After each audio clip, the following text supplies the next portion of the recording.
Good morning. Happy 4th of July. And here we are, 4th of July, Independence Day, Saturday morning. I hope everybody has a wonderful 4th of July. Hopefully, everything will go really good today. No problems, no hiccups. The chances of that are probably slim to none, but we're hoping for the best. All right. Welcome to Bonnie and Clyde's Morning Talk. Today's day is July the 4th, 2020. And let's see what articles we have dug up this morning. And as we know, the markets are closed on the weekend, but I pulled up article I just wanted to talk about just for a second that Bloomberg put out about the world's largest pension fund loses 165 billion in the worst quarter. What a terrible headline, right? But the bad thing about it is they always bring out these headlines and then they use these headlines to go to the pensioners and say, well, we're gonna have to cut a few dollars off of your pensions or something because we suffered the worst losses. But 3 months ago they probably had their best quarter of all time, and they won't come out and say, oh yeah, we had our best quarter and we're actually gonna give the pensioners a little more. So you take the best quarter and the worst quarter recorded of all times, and then you're like, okay, that should about equal out without no changes. But no, it never happens like that. They always run with the worst one, go in and say, we need to cut stuff. I was just giving an example this morning of how so many people always run with negative articles and they always want to make changes to negative things instead of considering anything positive that happened throughout the time. It's crazy. But anyway, that's all I got about the market. I just happened to see that headline. I shook my head and I was like, oh, brother, here we go with this episode.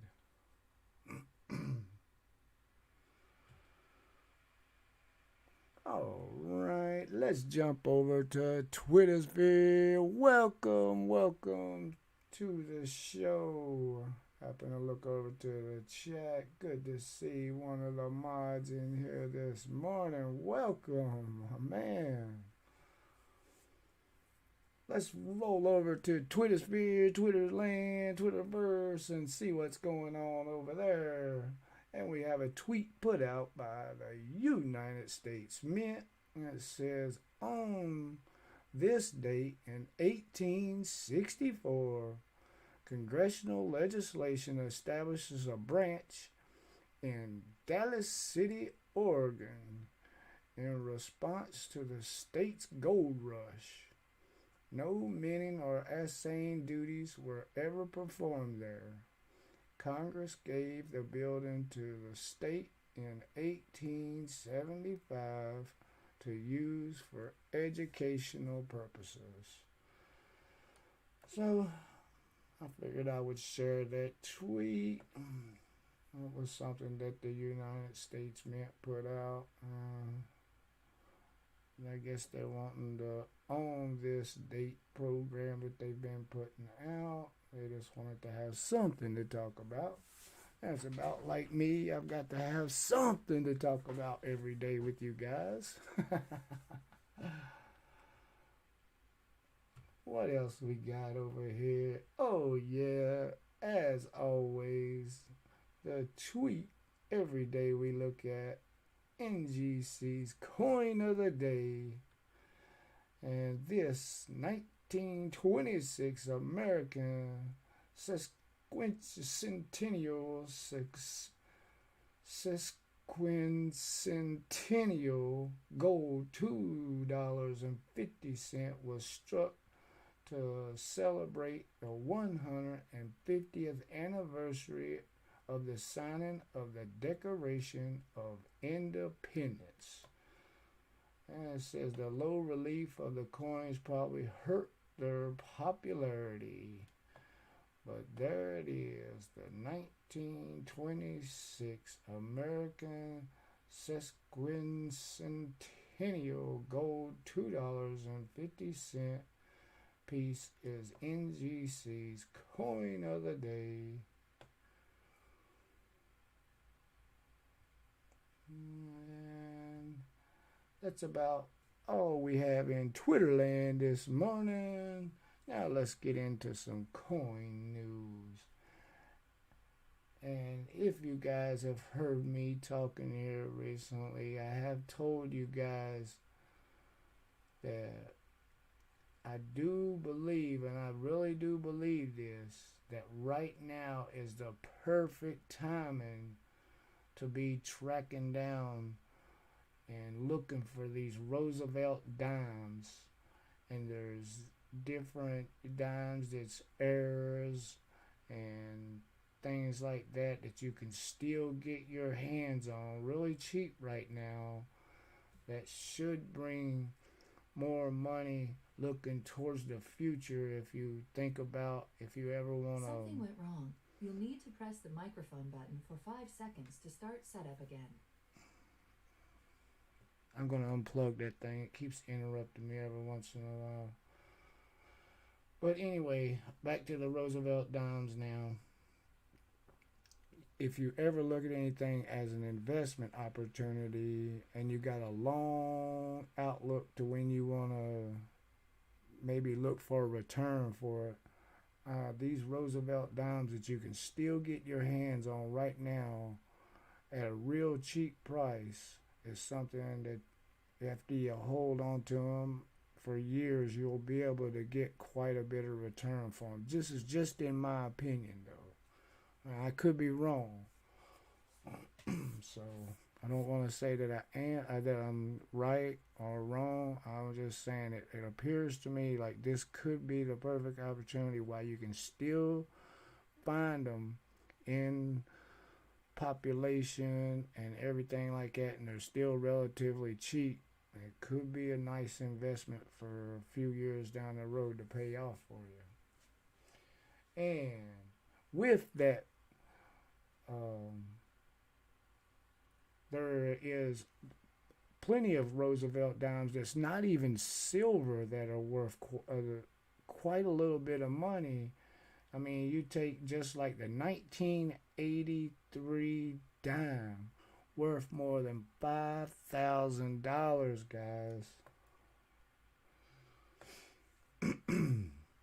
I mean, you have to do a little looking for it, and it's an Aerodime, and it's one of the proof dimes, and it is the 1983 no S proof dime. So you'll have to look around in the proof sets and see if do quite a little bit of hunting for it. But if you find one, that's a valuable dime right there. And then in another one, still in the 1982 dime, not silver, anything like that, and in different grades, the 1982 dime with no mint mark. If you get an uncirculated version of it, it could be worth $125 or more, and circulated versions of it, $50 and more or more. And then a 1982 no P dime exhibiting full torch bands on the reverse is worth $150 or more. So, like I say, and then there's a lot of different dimes that you can go and that you can look into to find out all the different errors and things like that to do with the Roosevelt dimes, because actually, I'm just highlighting a couple of them right here, right now, but there's many of them: the 1960, the 63, 64D, 65, 70S, 83S. I mean, there's quite a few dimes that you can still look for like that. And even with the silver content in them, you can still get them reasonable compared to the Mercury dimes and the Barber dimes. But they're going to gain strength throughout time, and they're going to be worth that extra premium also.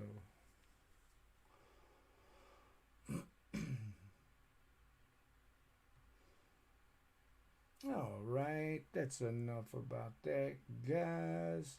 Oh, and I run across an article. If anybody is interested in this right here, it seems like it could be something I haven't heard of it before, so I really haven't checked into this situation. But it did sound interesting and pretty cool. There is there is a guy. Let me see his name. Let me find his name right here. Charles Daltrey um, announced on June the 25th, that the Scent project for 2020, which aims to have up to 44,000 volunteers across the country search through Lincoln Scents, is now extended to 2021. Yeah, I happened to run across this article, and this guy is trying to get like a, a count of so many of what is still in circulation of pennies and things, and he's trying to get volunteers just to go in and open up a couple boxes of pennies, record what you found in those pennies, and then send it to him, and then he's gonna publish a big list of his findings of what's going on with the pennies in today's circulation. Sounds like a cool little project. And if anybody wants to volunteer to help the guy out, I mean, I know a lot of the guys are hunting pennies and dimes and nickels and quarters, halves, anyways, just on the side if you want to have a little fun with it and help out this gentleman with this little project that he's wanting to do to help out the community in some way, sharing information about what's really going on with circulation numbers. That would be a cool idea. But you can jump over to Facebook if you do Facebook, and I really haven't looked to see where else he's at or anything. But if you go over to Facebook, you can look him up on the Scent Project group on Facebook, and he'll probably be able to get you that information that you need to know about volunteering to help him out. I'm in no association with him whatsoever. I just happened to run across the article, and I figured, hey, that's pretty cool. Let me share this.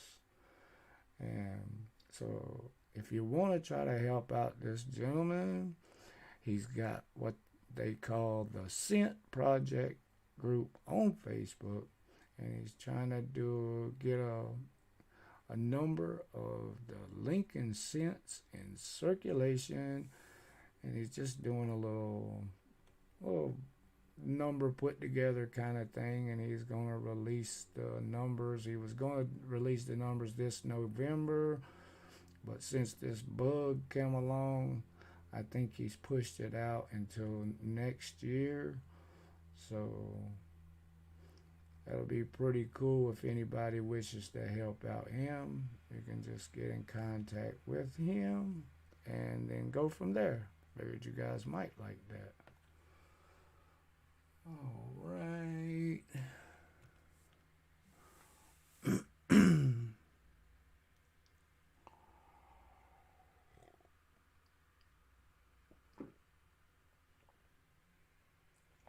Sorry about that, guys. Taking a sip of coffee. Let's check and see how the weather is this morning on the 4th of July. Let's see what we got going on and see what we got in store for us. And it is tonight.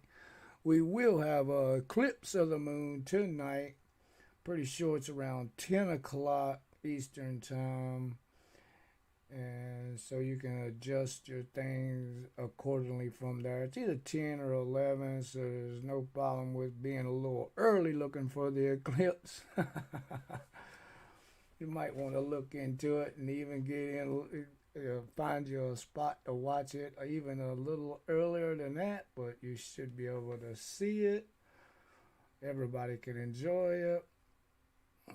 So you can celebrate your 4th of July with your family right at home if you want to, watching the moon eclipse.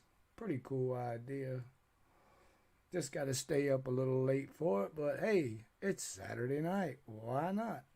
Something to do with the family.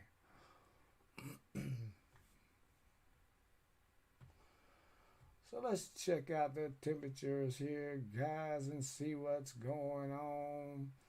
I see the East Coast is cloudy all the way down from the Carolinas down into Florida. Looks like you got some cloud coverage up on the northeast at Maine.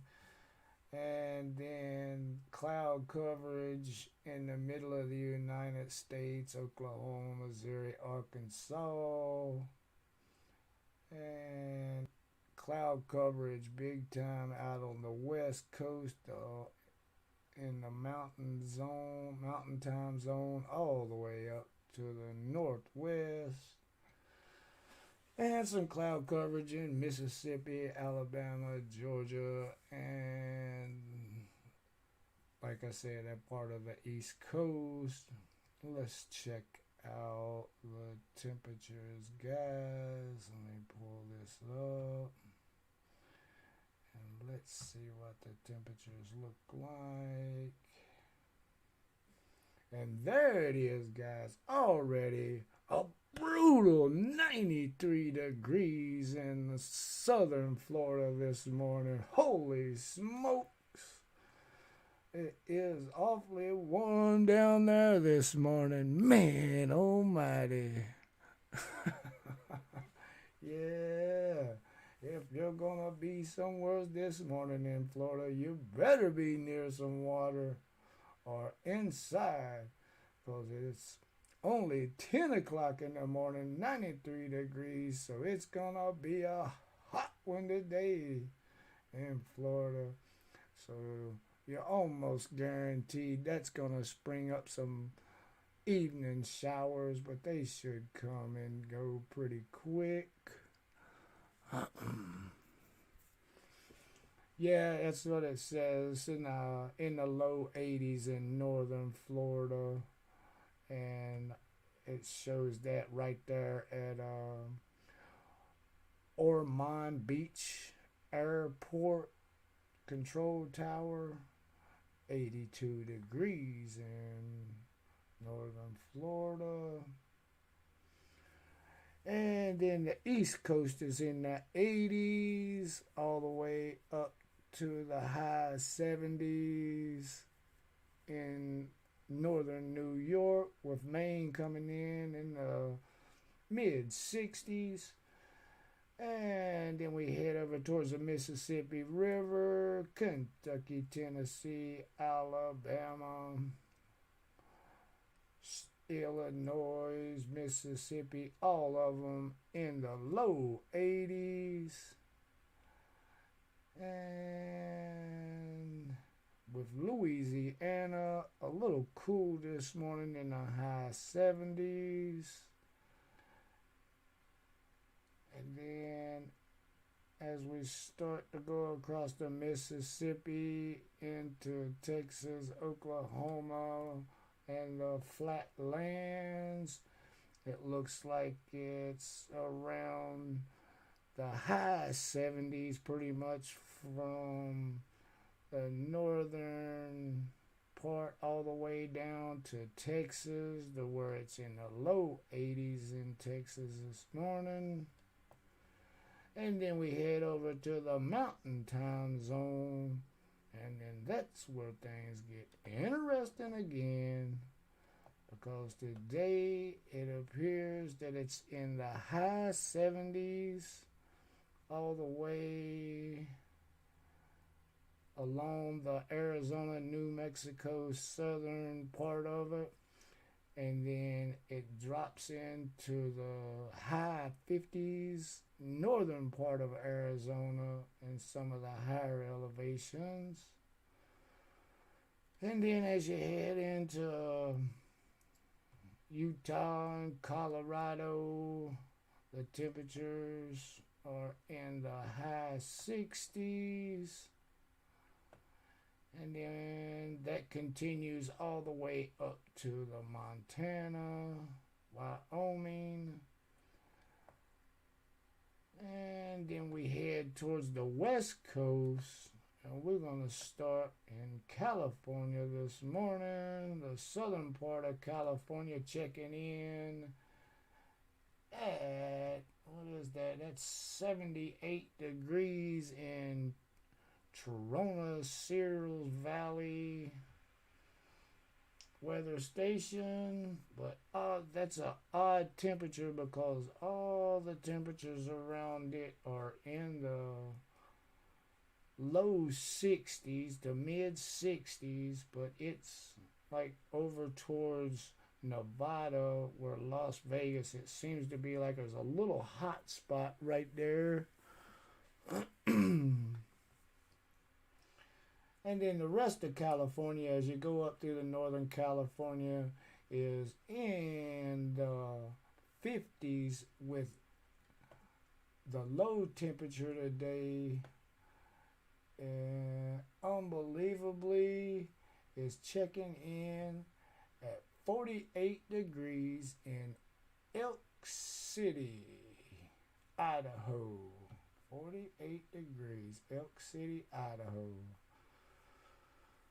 And looks like it's in the high 50s, low 60s in Washington, Oregon, Idaho, and Northern California and Northern Nevada. So the temperatures are still cool in the Northwest. And as for rain for this evening, guys, it's looking like the people that's gonna get rained out on the 4th of July, if it continues into the evening, will be parts of Minnesota, South Dakota, and North Dakota, and then showers in Oklahoma, Arkansas, and if that front continues to move east, probably parts of Mississippi, Tennessee, and Kentucky could see rains this evening. And then the northern parts of Florida could see cloud coverage and rain later this evening, with the front coming out of the Gulf of Mexico, going from Louisiana, Mississippi, Alabama, and Georgia, and Florida along that southern line, and then the northern part of Florida. And that's about it for the rain, guys. It's a little spot out in Utah. That's about it for the rain. Hopefully it'll hold up tonight and everybody can get outside and enjoy the eclipse tonight. That would be nice. You can do a little something with the family. All right, let's get on out of the weather before I make everything even worse. I'm not a weatherman. I just try. Yeah, heat wave out there in Oregon for sure. It cracked into the 60s.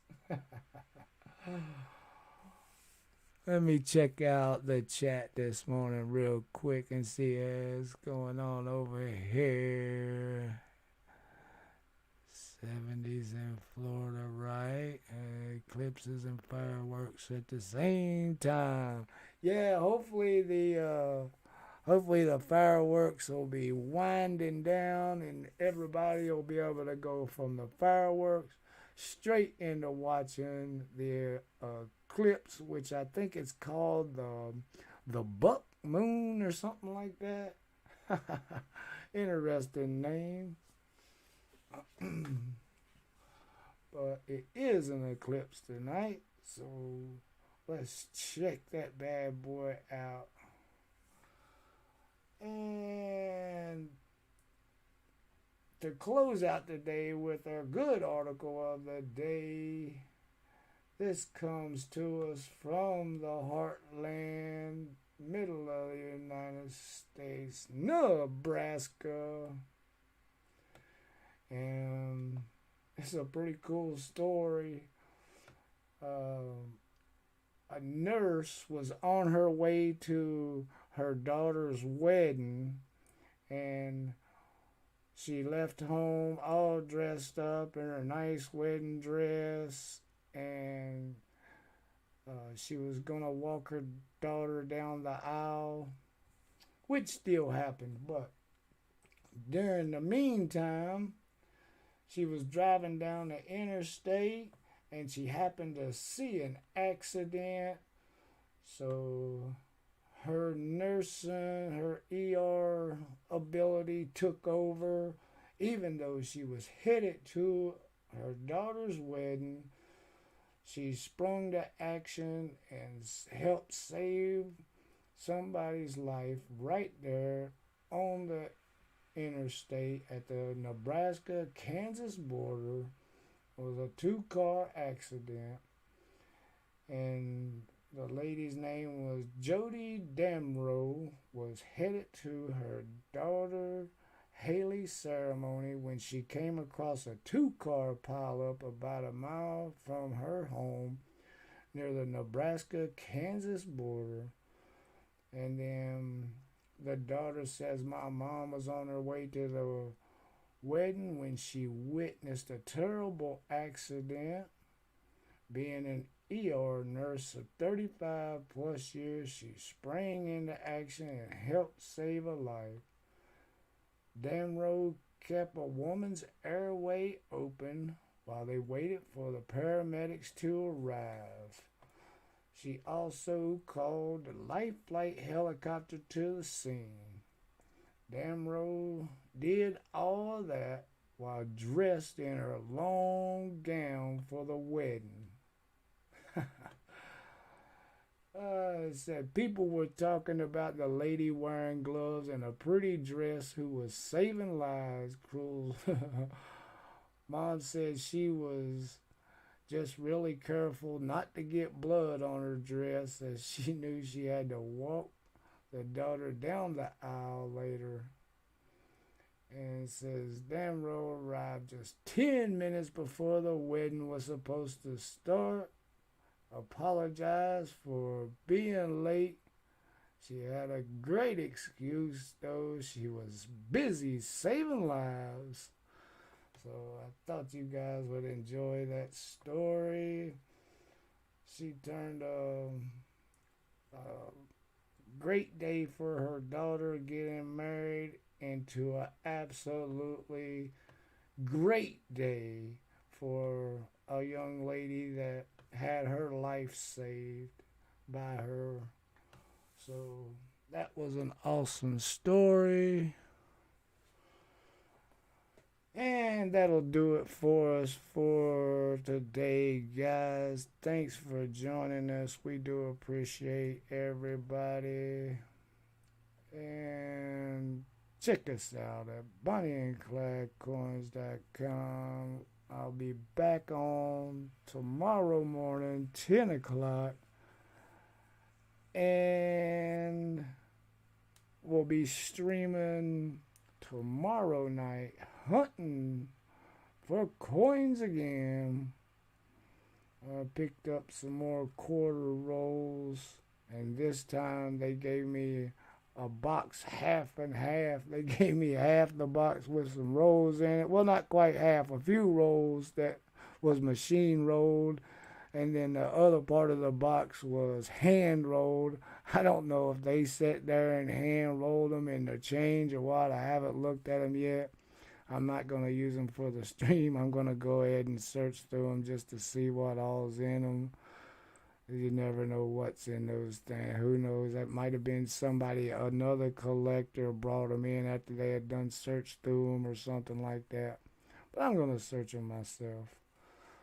So we'll be back tomorrow night hunting coins with you guys. So come enjoy the show tomorrow night, 9 o'clock.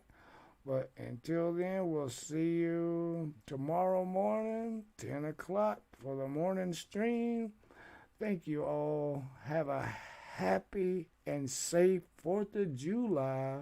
We do appreciate you guys. Thank you so much. Happy hunting. Have a great day. Stay safe. And we'll see you tomorrow.